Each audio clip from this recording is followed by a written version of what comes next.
gang warfare saw the closure of Strelitzia Primary School in Port Elizabeth's northern areas after concerned parents collected traumatized children following shooting incidents in the street of the school. The school principal, Clifton Jantjies, says the school does not have a fence to protect learners when rival gangs are shooting at each other in front of the school gate. The school says they have contacted the Department of Education several times to intervene and help erect a wall around the school, but to date have not heard a response from them. Our reporter Jayde-leigh Paulse is outside the school. Let's cross live to her now. A very good morning to you, Jayde-leigh.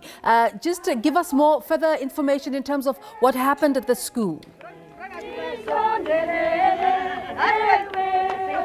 A very good morning to you. Well, we've been here from 7 o'clock and disgruntled parents are really calling for provincial government here in the Eastern Cape to really come to Strelitzia Primary School and erect either a wall or a barbed wire fence. They said they simply cannot send their children to school when there are continuous gang violence continuing happening in this road. Just 2 months ago, a man was shot dead and the gangs actually ran into the perimeter of the school, jumped over this fence. Natasha will be showing you live visuals. Jumped over the fence, scoured the fence, and then ran inside the building. And the children were petrified. They did not want to come to school. And the parents have really been pleading with the principal at the school to speak to the provincial government and to somewhat make a plan, erect a proper wall. This area is very volatile. The school is situated in the heart of ganglands. And there are 4 rival gangs that operate in the street. So parents are really angry and they've really come out in their numbers to show face and also to protest and picket, simply saying they will not send their children to school until it is erected and until the provincial government comes and explains to them why they have not erected a proper fence or a wall. But I'm going to be chatting to some of the parents here and asking them, how is it living in this area? So you were telling me off camera that you are afraid for your life, you're afraid for your children's lives. Yes, my dear. Good morning to everyone. But it's terrible to live in this area. It is not the first time that we are battling to get a fence around. And we are just afraid that before any one of our children got killed, we must have a fence around because gangsters are running through this fence even into the school to hide from other gang members. And we cannot go on like this. We have been to the department on numerous occasions and they promised us even as soon as last year, November, they promised us that they were going to put up a fence here. But up to now, nothing did happen with that promise. That's why it's not easy for us to close the school down because really we want our children to be educated. Since people that are not educated can easily turn to gangsterism. That's why we want our children to be educated.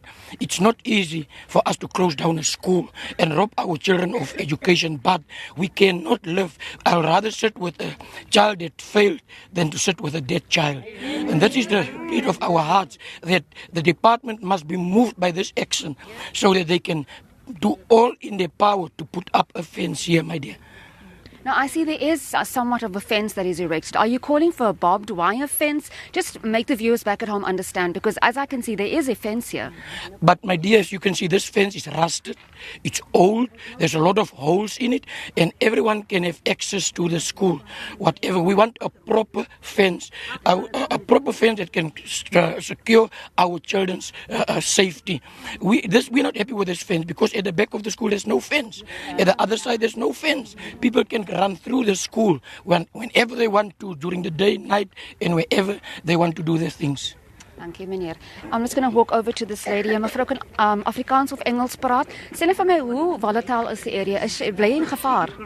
Dit is baie gevaarlik. Goeiemôre almal. Dit is baie gevaarlik hier om hier te wees want ons kinders se safety is so van erg dat ons kinders bang is vir skool toe kom. Enige tyd is dit vir hulle tyd soos hulle altyd sê. So vir ons is dit baie belangrik dat departement ons hoor dat vandag is nie net ons eerste pleidooi nie, maar is al van vele meer. So dit is ons aksie wat ons het. So ons as ouers is hier om vir hulle te vra om ons net te help om die fence op te sit. Dis al wat ons voor vra is ons kinders se safety. En selfs onderwysers ook. Verduidelik net vir my, mevrou, stap jy saam met jou kindjie skool toe in die oggende?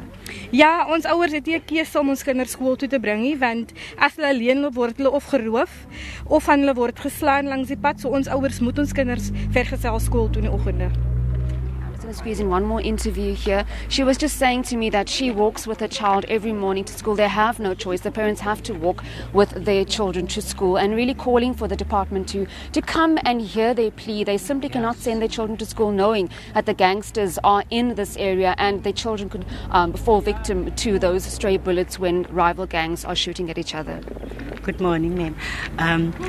My heart was very sore a couple of months back because my grandchild is also at the school, and then he came crying, and then he said, Oma, they were shooting here, and he feels like he don't want to come to school anymore, and I encouraged him, and then I said, no, you have to come to school, because I was thinking he can't blame the school, it's because of the gang violence. Then I thought it needs to come to an end, because now for us as parents, it makes us also like worried if anything's going to happen to your child. And about a couple of months also back, and then he said they want to kill him. Then I asked, who want to kill you?